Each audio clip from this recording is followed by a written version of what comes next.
اگر کوئی معذور ہے یا پیدائشی نابینا ہے یا کوئی بھی بیماری ہے اسے، تو آذربائیجان کی گورنمنٹ تا حیات زندگی اس کا سارا خرچہ اٹھائے گی۔ السلام علیکم، کیسے ہیں آپ صاحب؟ امید آپ سب خیریت سے ہوں گے۔ میں محمد فیاض، آذربائیجان باکو سے۔ دوستو، آذربائیجان کی گورنمنٹ اپنی عوام کا بہت زیادہ خیال کرتی ہے ہر لحاظ سے۔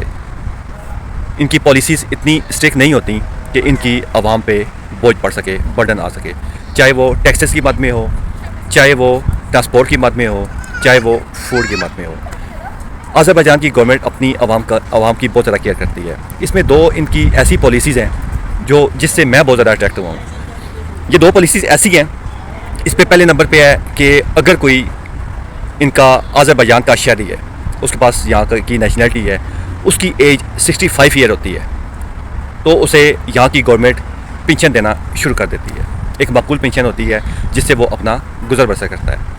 اس میں لیکن دو طرح کی شرائط ہوتی ہیں۔ اس میں اگر آپ نے یہاں گورنمنٹ کی جاب کی ہے یا کسی پرائیویٹ سیکٹر میں جاب کی ہے آپ نے، تو وہاں آپ کا ٹیکس پے ہوتا رہے جس پرائیویٹ سیکٹر میں آپ لگے رہے ہیں، چاہے وہ ریسٹورینٹ ہے، چاہے وہ کوئی شاپ ہے، مال ہے، یا کوئی پرائیویٹ سیکٹر اس طرح کا بنا ہوا ہے جس میں آپ کام کرتے رہے ہیں، یا کہ گورنمنٹ کی ہے ان کی، وہاں اگر آپ فارم میں جاب کرتے رہے ہیں تو اس میں پراپر آپ کا ٹیکس پے ہو رہا ہوتا ہے، جسے کہتے ہیں یہاں سیگورتا۔ وہ آپ کو اولڈ ایج بینیفٹ آپ کو 65 ایئر کی ایج میں ملنا شروع ہو جاتا ہے۔ اگر آپ نے گورنمنٹ کی یہاں کوئی جاب کی ہے یا پرائیویٹ سیکٹر میں یہاں جاب کی ہوئی ہے آذربائیجان میں، آپ آذربائیجان کے نیشنل ہیں، تو آپ کو 65 ایئر 65 سال کی عمر میں آپ کو پھر ڈبل پینشن ملتی ہے۔ آپ کو ایک وہ پینشن ملتی ہے آپ کو جو آپ نے جاب کی ہوتی ہے اس کی، ایک وہ پینشن ہوتی ہے جو گورنمنٹ اپنی طرف سے دیتی ہے آپ کو۔ اگر آپ نے یہاں جاب کی ہے 65 ایئر سے پہلے تو آپ کو گورنمنٹ اس کا بھی معاوضہ دیتی ہے بطور پینشن کی مد میں، اور اس کے علاوہ گورنمنٹ اپنے پاس سے بھی پیسے دیتی ہے، اور یہ اچھی خاصی اماؤنٹ بن جاتی ہے جو آپ کو ہر منتھ گورنمنٹ پے کرتی ہے آپ کو۔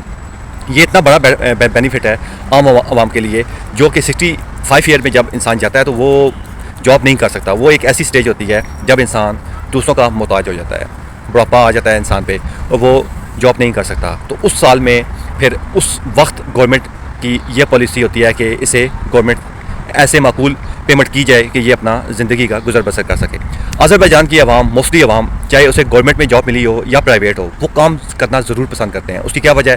اس کی وجہ یہ ہے کہ انہیں پتہ ہے کہ ہم آج جاب کریں گے اور ہم پھر 65 ایئر میں جب پہنچ جائیں گے تو اس میں پھر گورنمنٹ ہمیں اپنی طرف سے پینشن دے گی، پیسہ دے گی، لیکن جو ہم نے جاب کی ہوگی اس کا پیسہ بھی ہمیں ریٹرن ملے گا پینشن کی مد میں۔ یہ دو ایسی پالیسیز ہیں جو بہت اچھی ہیں ان کی آذربائیجان کی عوام کے لیے۔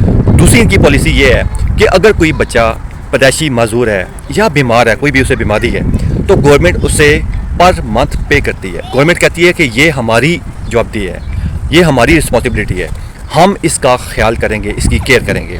سب سے پہلے اس کے جو پیرنٹس ہوتے ہیں انہیں پوچھا جاتا ہے، جو اس کی والدہ ہوتی ہے، کہ کیا آپ اس کا خیال رکھ سکتے ہیں؟ اگر وہ حامی بھر جاتے ہیں تو گورنمنٹ اسے بھی پیسے دیتی ہے کیئر کرنے کے، اور جو معذور ہوتا ہے اسے بھی پر منتھ ملتے ہیں، اور یہ اچھی خاصی اماؤنٹ بن جاتی ہے۔ زیادہ تر آذربائیجان کی جو عوام ہے، اگر ان کے بچے معذور ہوتے ہیں تو وہ کوشش کرتے ہیں کہ وہ خود ہی ان کا کیئر کریں، ان کی جیسے کیئر ٹیکر ہوتے ہیں اس مد میں۔ اگر کوئی والدین ان کیئر نہیں کرتے تو گورنمنٹ نے ان کے سیکٹر بنائے ہوئے ہیں، ایسے کیمپ بنائے ہوئے ہیں انہوں نے، پھر انہیں وہ وہاں رکھتے ہیں، وہ ان کی خود کیئر کرتے ہیں۔ ان کے لیے مخصوص ایک نرس کی یا کسی کی بھی ڈیوٹی لگا دی جاتی ہے جو ان کی مکمل طور پہ کیئر کرتی ہے۔ اب اس میں جو والدین ہوتے ہیں انہیں اس پہ پھر کوئی بینیفٹ نہیں ملتا۔ اگر وہ اپنا بچہ اپنے پاس رکھتے ہیں تو اس میں گورنمنٹ انہیں بھی پیسے دیتی ہے اس کا خیال رکھنے کے لیے، اور اس معذور بچے کو بھی پیسے ملتے ہیں۔ یہ تا حیات زندگی ہوتا ہے اس کے لیے، اسے بھی، اور جو اس کی کیئر کر رہا ہوتا ہے اسے بھی۔ جیسے یہ ٹرکی میں یہ بہت زیادہ سسٹم ہے کہ وہ انہیں کیئر ٹیکر چاہیے ہوتی ہیں۔ یہاں سے آذربائیجان کی کافی زیادہ عوام وہاں جاتی ہے کیئر ٹیکر کا ویزا لے کے، وہاں انہیں ایک اچھی خاصی اماؤنٹ ملتی ہے، ٹھیک ہے۔ بڑھاپا جو ہوتا ہے، جو چاہے وہ عورت ہے چاہے وہ مرد ہے، ٹھیک ہے، یا وہ کوئی معذور ہے، اسے وہ اس کی کیئر کے لیے ایک وہ ہائر کر لیتے ہیں۔ آذربائیجان کی لیڈیز کافی زیادہ جاتی ہیں وہاں ٹرکی میں، اور اچھی خاصی اماؤنٹ ملتی ہے انہیں۔ تو اسی طرح آذربائیجان میں بھی یہ چیز یہاں ہے۔ یہ ایسے دو قانون ہیں جو مجھے آئیڈیا تو اس کا پہلے بھی تھا، لیکن جب میں نے کنفرم کیا ہے تو اس کے بعد پھر میں نے یہ چیز آپ کے ساتھ شیئر کی ہے۔ دعا میں یاد رکھیے گا۔ اللہ حافظ۔